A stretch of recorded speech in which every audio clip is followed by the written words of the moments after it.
भोले सैया के सुतई है गे, डबल तकिया लगई है गे।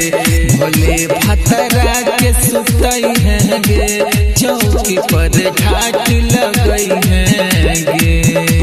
चौकी पर घाट लगई है गे।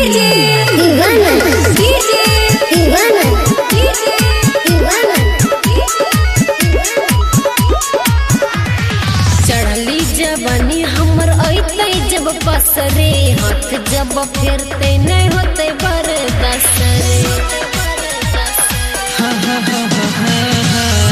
मीठी बोली बोली है न तू, बैठी है गे जान के।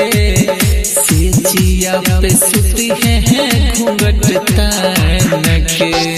हमरे कहानी ने उनके बताई है रे।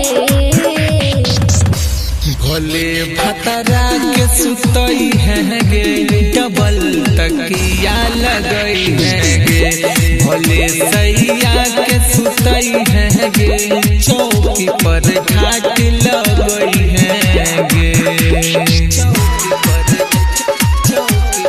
घाट लगई है गे।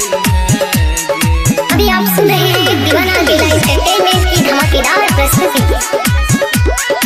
सिंगिंग बाय दीपक अकेला पल्लवी प्रिया। सुबोध सखी छिक साफ कर लेते, चलते पता त एकरा हमरा छोड़ देते।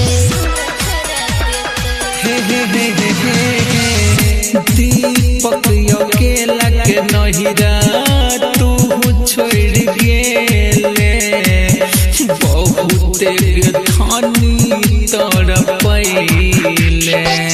महीना में आएगो एक दिन मिली है न रे।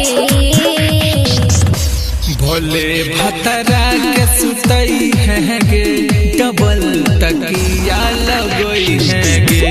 भोले सैया के सुतई है गे, चौकी पर घाट